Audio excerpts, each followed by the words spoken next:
If it happens, great. If it doesn't happen, it doesn't happen. But this is what I see happening.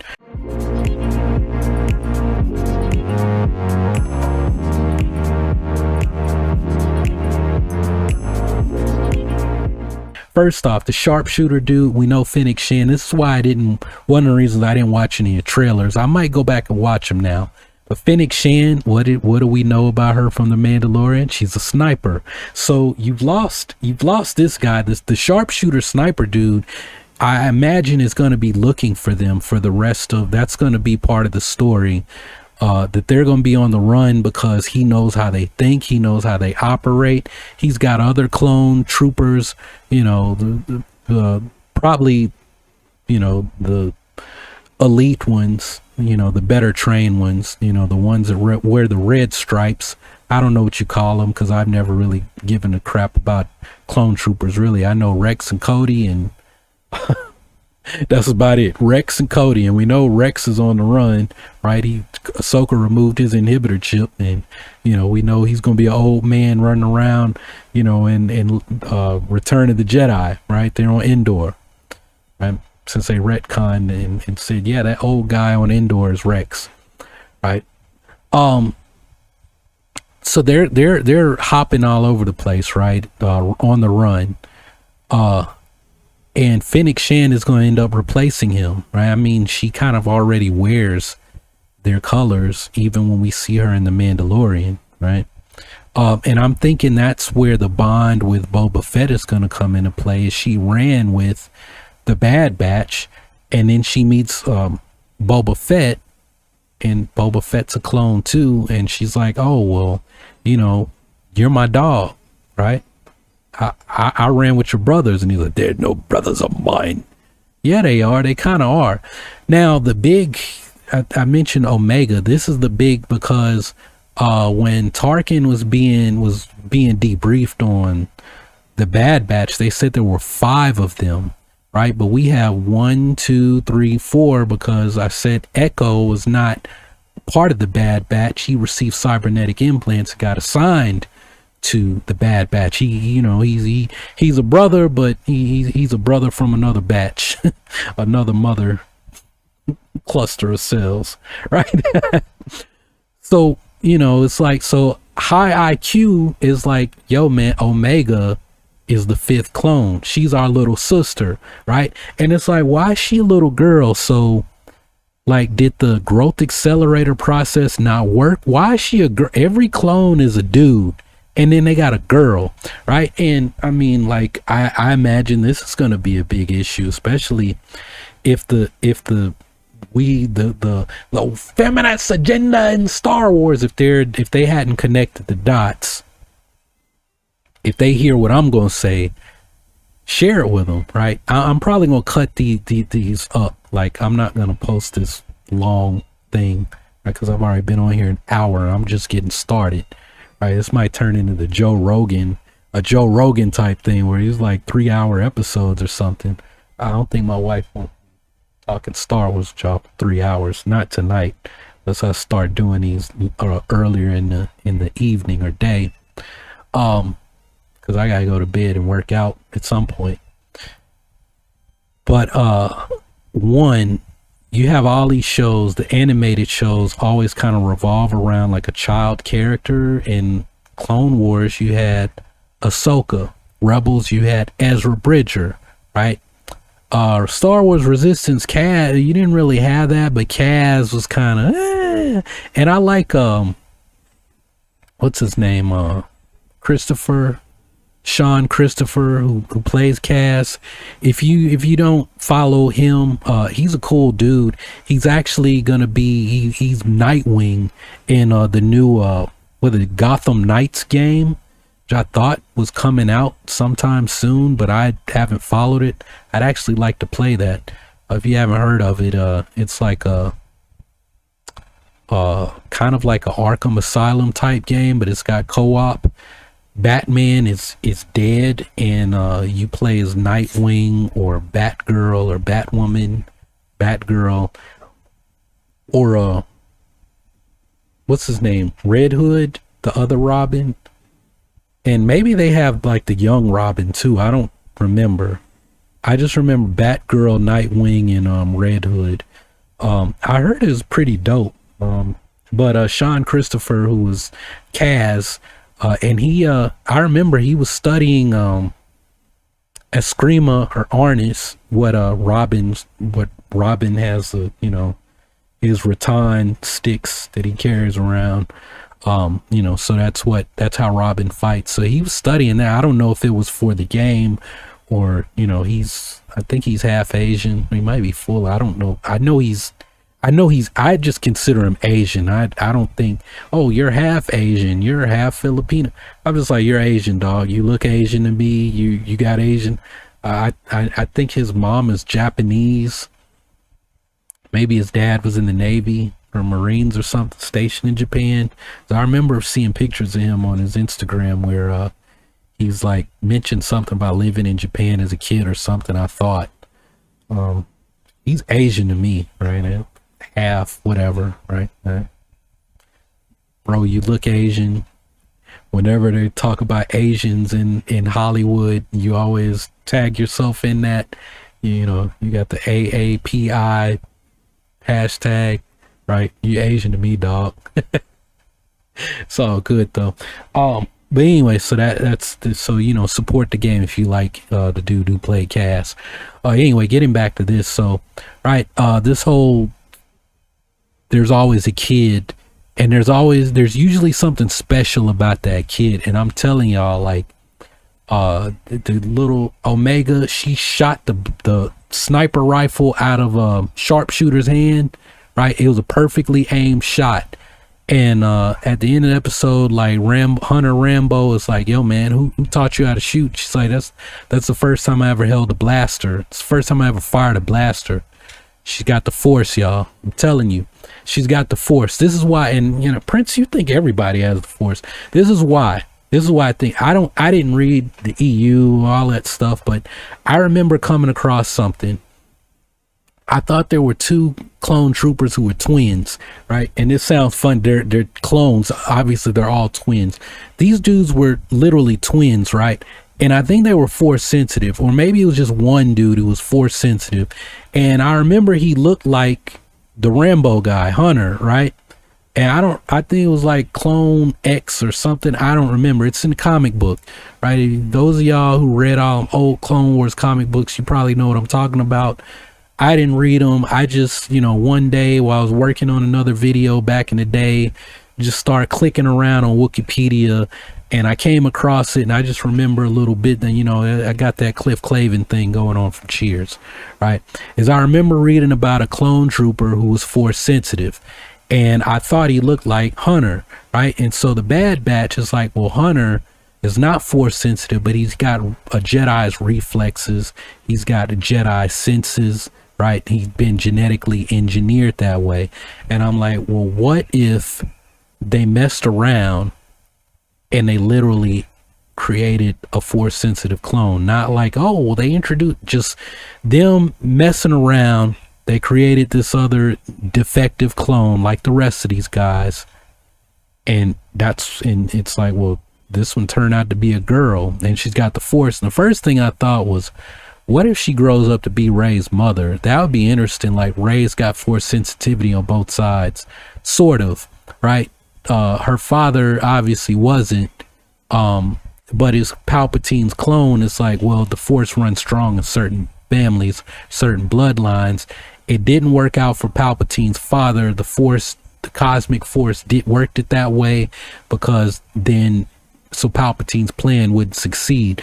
But then him through natural means meets, Rey's mother. If she's strong with the force and it's in his bloodline, like it's in his DNA, right?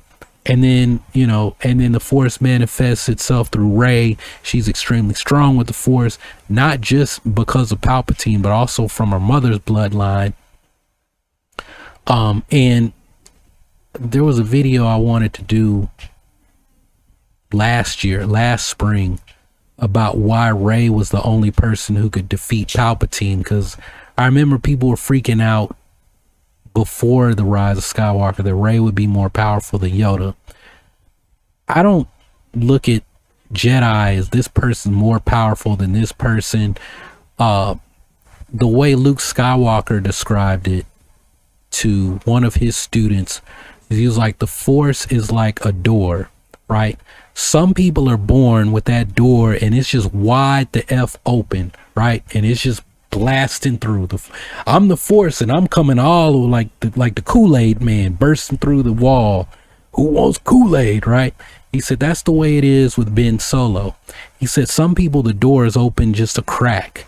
It's just a crack and the Force trickles through. He said, but in time with the right training, right, everybody can open that door all the way wide. And that idea is what initially people had when Star Wars first came out, is anybody can be a Jedi, right? The Force is strong in my family, like Luke said, like he described with that door analogy, right? This is in the Rise of Kylo Ren, Fall of Ben Solo. What was that, a 4-episode series? This was like the black chick. She was jealous of Ben when Luke was training his students, and, you know, Ben Solo ends up killing her. You know, but he's like, you know, she doesn't understand why he's so advanced, why he picks up everything so easily. Right. So I just thought about, you know, like some people, the doors open a crack. Some people is closed shut, right? They gotta figure out how to just turn the doorknob and get it open, right? Just so they can get the door cracked a little bit, right? But it's not a power levels thing like Dragon Ball. Yeah, midi-chlorians this, but I mean, you know, also in the Plagueis novel, right, which, you know, some people like to argue with me when I say, oh yeah, the EU stuff, the legend stuff doesn't matter. No, but George Lucas authorized it. Yeah, well, you know what, if George Lucas authorized it, then the Plagueis novel, when Plagueis was experimenting, doing all the stuff on midi-chlorians, he mentioned this one species, and they had a high midi-chlorian count, but they couldn't use the Force. They couldn't use the Force. So it's like, you know what, you might have a high midi-chlorian count, but it doesn't matter if you can't use the Force, you're not, the Force won't manifest itself through you, or you can't speak to it, you can't touch it, right? All the midi-chlorians in the galaxy won't help you, right? So, you know, the midi-chlorians communicate with the Force. Everyone has them. Some people have more, but you might have a whole lot, but they're just like, we, you know, no signal, so it doesn't matter, right? So I don't think they manipulated midi-chlorians or anything in this girl, but I just feel like, you know, the Force, where there's life, there is the Force, right? You've got all these clone troopers, all these clones and clone embryo. There's just life everywhere, right? And Yoda hinted at this in like one of the first episodes. It might have been the first episode of the Clone Wars. Wasn't the first episode with Yoda? And he's like on that planet, and they're, you know, they're in a race to negotiate with the leader of the planet, and Ventress is there, right? And Yoda's got, like, you know, his little small fire team of clone troopers, and he's telling them, like, you know, you guys are all individuals. And it's like, no, we're not. We're just clones. We don't mean anything. You know, we're expendable. And Yoda's like, no, you know, on the outside, you might all have the same faces, but in the Force, you're all individuals. You're all different, right? So, you know, we think of the clones as, you know, we had, like I said, I don't know any of the clones. I know Cody and Rex.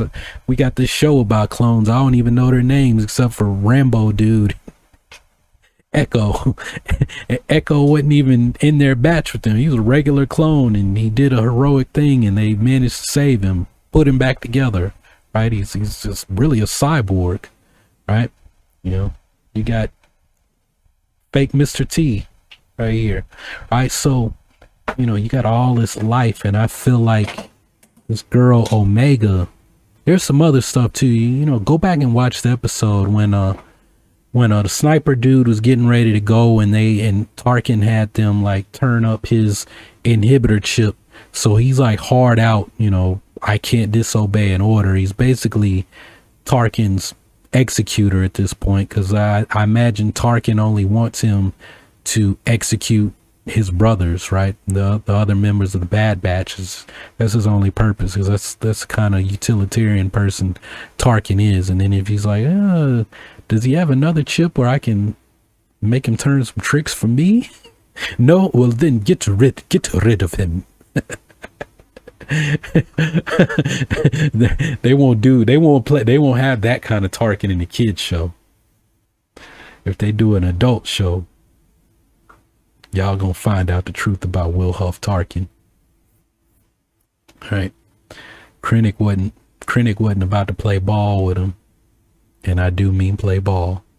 That's why I had to get rid of Krennic. I ain't never gonna get off of Tarkin. Ever. Y'all just gonna have to accept it. Tarkin jokes for days. Right? So, yeah, I think that, they gotta replace Sharpshooter, whatever his name is. Fennec Shan is gonna come into play there, right? We might see a dueling snipers scenario. And that little girl, I'm not saying she's gonna be a Jedi, but I'm telling you, like, she's got the Force, right? The IQ dude already said, like, she had heightened senses, and she's got heightened senses because the rest of us do, right? But I think it's gonna turn into a situation where it's like she's got the Force or she's got all of their abilities, right? So she's like the super clone out of all. Now I'm just saying it would make sense to me that she has the Force, right? But she's already extremely intelligent. She's got Hunter's heightened senses. She's got the sharpshooter dude's sharpshooting skills. Is his name Wrecker? Mr. T. We haven't seen her like possess unnatural strength, right? I haven't seen that, and she doesn't have like this berserker, I want to fight and blow everything up type personality.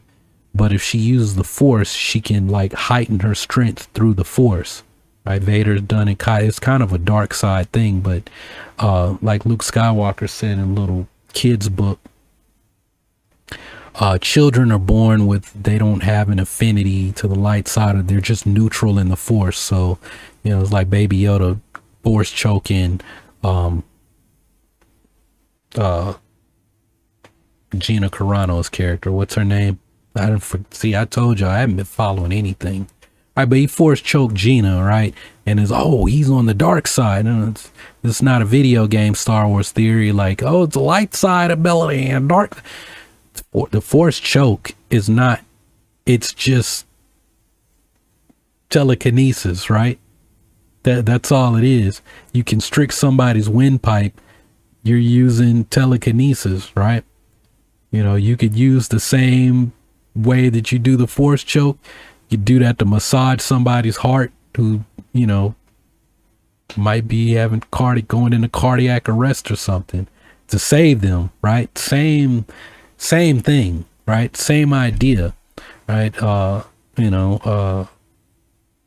Force lightning, the way it was described was you're reaching out with pure hate, through the Force, which is what Rey did in The Rise of Skywalker. But, does that mean, you have hate? Hate, that's a dark. Hate is on the path to the dark side, but it's in the moment. You might be angry in the moment, but then it passes. And the dark side is about when you continuously make that choice. But one time, it's not like crack. You smoke crack one time and you're hooked, right? Now, I mean, when we talk about being seduced by the dark side, yes, you do it one time and you like that feeling and you go back and you keep going back, and the next thing you know, you're hooked on it. You're stuck, right? But this girl, I don't know. We'll just have to watch her and see how her story plays out.